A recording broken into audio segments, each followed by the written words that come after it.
Hi, nice to meet you. Thank you for meeting with me today.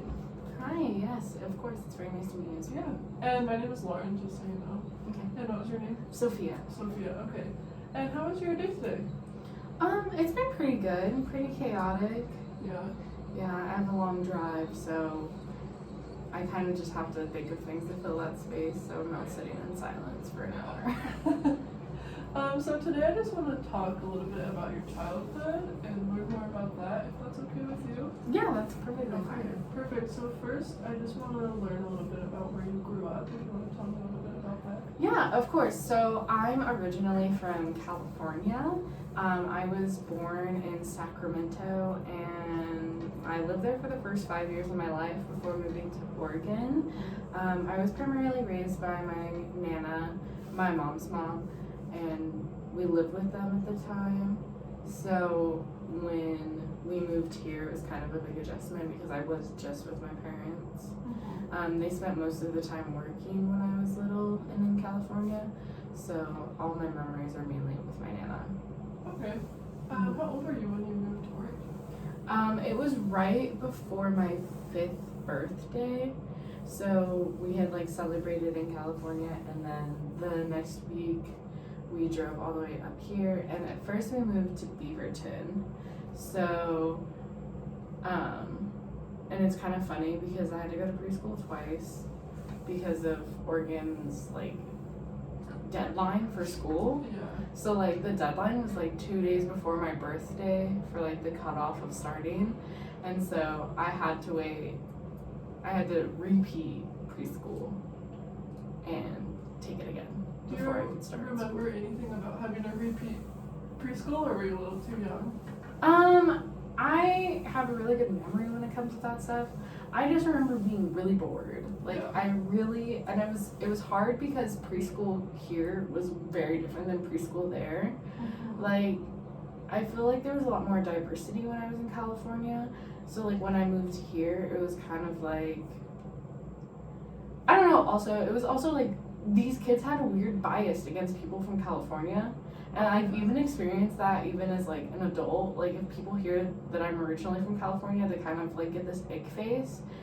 I don't understand it, but I got really bullied when I first moved here because I talk different. Okay. Yeah, so it was and it's a weird mix of me being from California, but also most of my family's from Oklahoma. So I kind of had to mask how I talk and adjust how I talk when I was here. Okay. And it didn't help that I was just bigger than most of the kids as well, because I was a year older than everyone. Right. Yeah, so it sounds like even though you were pretty young, the move was still hard for you. Oh yeah, it was so hard. Yeah. And it was the weirdest thing because being in California, everything was brown, especially in the area that I'm in. Yes. So there's no trees that are green, the grass is all dead, and most people have dirt or gravelly yards. So you just don't see a lot of foliage to begin with, and I'm so used to seeing cactuses and orange trees everywhere, and then coming here it's all these deadless firs and everything's green and all the mountains have a bunch of greenery and they're snowy. It was just such a weird turn of events, kind of. Yeah. And the rain was really a really big adjustment for me as well. Oh, I'm sure. Because I was so used to just being outside and being out there whenever I wanted, because there really wasn't a big change in the weather ever. Yeah. And then coming here, I was I had to be inside most of the time, which was horrible. Yeah. I can definitely understand how a move is really hard. Mm-hmm. Personally, I moved around a lot as a kid, and it is really it's really difficult. So I feel you with that. Yeah. It's definitely an experience that I'm not upset about. I think it really shaped who I am now. Right. But when we had first moved here, we only lived in Beaverton for a year because my parents were renting, and then we moved to Lafayette, which is close to McMinnville, and that was just a year after we had moved here. Okay. So it was we got settled, I went to school, and then we moved again, and then I had to get settled, and then I had to start school late because of the age thing again.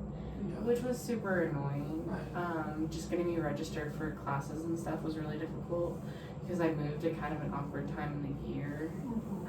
So Yeah, that sounds like it could be really confusing or difficult for a young kid to have to move around like that.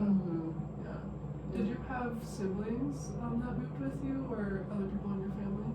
yeah, I had so it was me, my dad, and my brother, Okay. and my mom. My brother's 4 years younger than me, so he was a year old when we first moved. So he like doesn't really have the adjustment period that I had. And then when we had moved again, he was like barely 2. Yeah. So he really doesn't remember a lot. And it was hard because I felt like I had to take care of him too in the move, just because like my parents were doing so much and like I wanted to help out in some way. Yeah. And since it was just the 4 of us, like I wanted to just be helping. Right. My grandparents eventually followed. Like my mom's mom and her stepdad moved up here to be closer to us because we were kind of like the last of the grandkids. Oh. Yeah. Yeah. Okay, great. If you don't mind kind of switching to a different topic, I would like to ask a little bit about your personality as a child and just kind of what you were like and get to know more about that. So maybe if you could kind of tell me a little bit about that. Yeah, of course. So I was really quiet as a kid. Like even as an adult, I feel like my personality hasn't changed a lot since then. I really enjoyed being creative, like art, and just spending time with myself.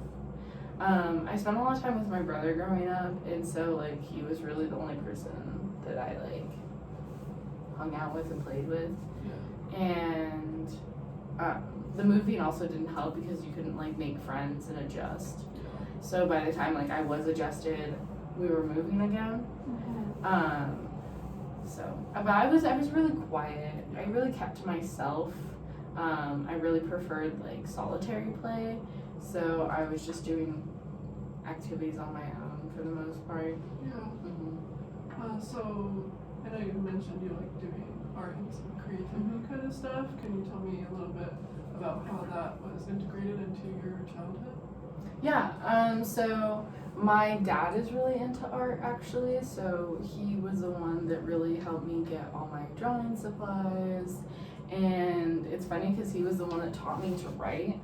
Okay. And my parents were kind of old-fashioned. They were older when they had me and my brother. They waited a really long time to get married and have kids.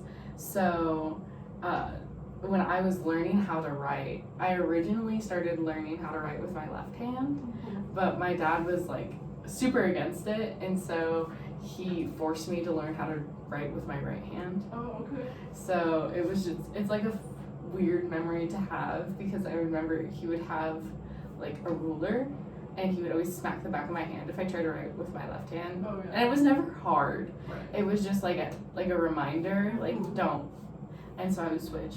Yeah. But it was fun and it was like something that we could bond over together. Yeah, that's awesome.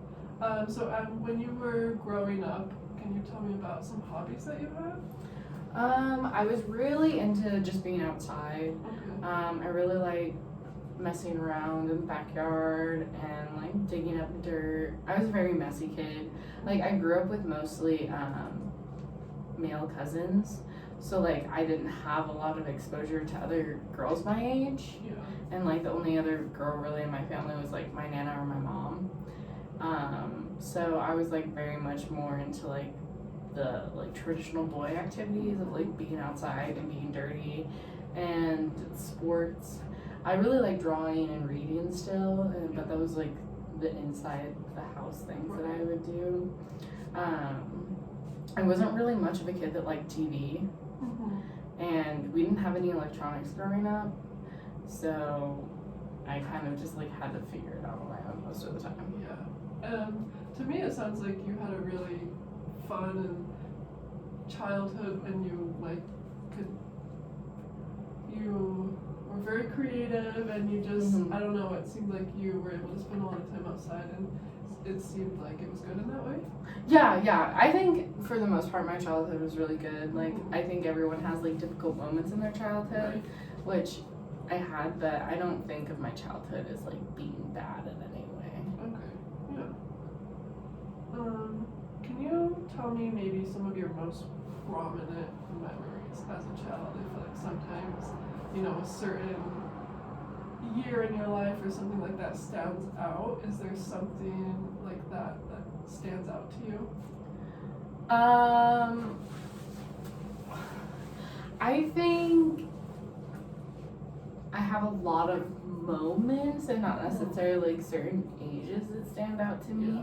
So like one of my things that I really remember very clearly when I was living in California, like I was maybe 2 and my dad and my uncle were building like a porch to go around the pool that was in the backyard, and I was very like determined to help them in some way, and I was going over there to help, and my dad was trying to get me to go away, obviously, because there was like wood and nails everywhere, and he had accidentally hit his thumb while he was hammering because I was coming over to say something to him, and he screamed like a girl, and it was so funny to me at the time. Like, I laughed so hard. I felt really, really bad afterwards, but couldn't help yourself. I couldn't help myself. Like, it was just so funny. But my mom like picked me up and took me inside after that. So that's just like a fun moment for me to think back on. Yeah, I feel like when people reflect on their childhood, funny just like moments like that tend to come up, and I think that's awesome because I mean I know for me it just kind of reminds you of some of the great moments that you've had. Yeah. Definitely. So I know that another one of my questions was if you overall enjoyed your childhood, but you did kind of address that you did enjoy it overall. So I mean I think that's incredible. And then one of my last questions is if you have seen in any ways that your childhood has affected you as an adult, or if there's any way that you as a child, I don't know, kind of translates to how you are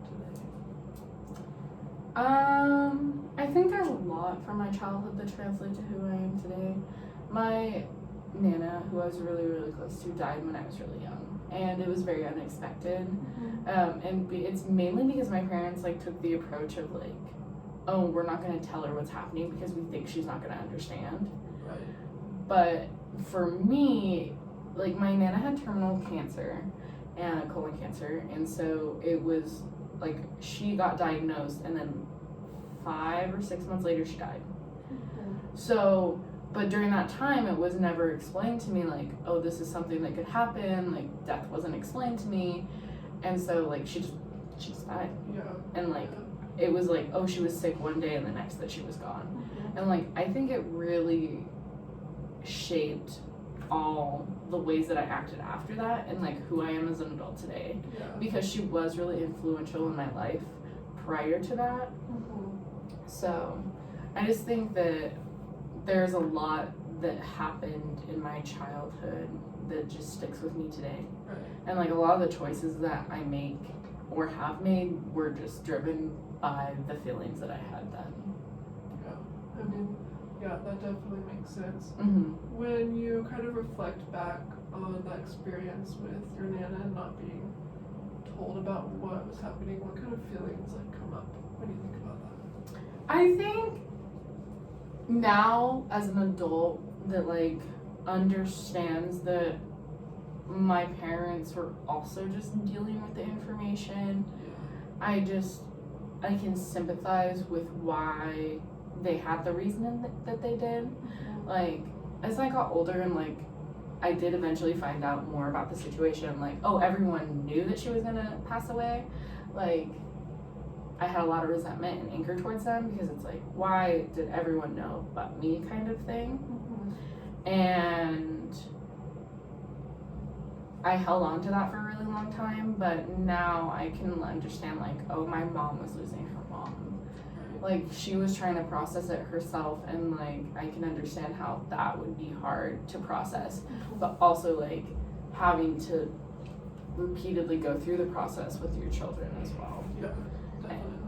And like my brother was, I think 5 at the time, or no, he was 4, and he actually, it's really sad. She passed away on his 5th birthday, like on the morning of, and so like it wasn't explained to him either. And like granted, I don't really think that he could have comprehended it at all, but I was about to turn 9, so like I felt like they could have told me. Yeah. So I don't know. I just feel like there was no understanding, and it made me really sad for a really long time. But now I just kind of get it. Right. Like it was a difficult situation for everyone. Yeah, so as you've gotten older, it's kind of easier to process some of those things that happened in your childhood and really understand maybe why, even though when you were younger, it's hard to understand those things. Mm-hmm. Yeah. Yeah. I think that, I mean, just with anything, as you get older, it becomes easier to reflect back on your childhood, and like things become so much clearer now that you're older and able to understand those things. Mm-hmm. Yeah. Yeah. And like my family processed emotions in a very weird way anyway. Like sadness and anger were present, but they weren't talked about. So like the coping skills that come with those things were never taught, and it was kind of just like brushed under the rug type of Right. things. So like when it came down to me feeling upset and feeling angry, like I had nowhere to put that energy, and I had no way to cope with it myself. Now as an adult I do, but I had to live with that for such a long time because like I didn't Yeah. have any role models for how to handle those things. Yeah, definitely. That must have been really, maybe like frustrating to grow up not understanding how to Mhm. deal with those Mm-hmm. emotions, you know? Yeah. Okay. Well, thank you so much for talking with me today. I really Mhm. enjoyed learning about your childhood and the good parts and then some of the parts that were harder too. Yeah. So thanks for talking with me today. And that's all the questions that I have. Thank you so much. It was Yeah. wonderful talking to you Yeah, too. you too.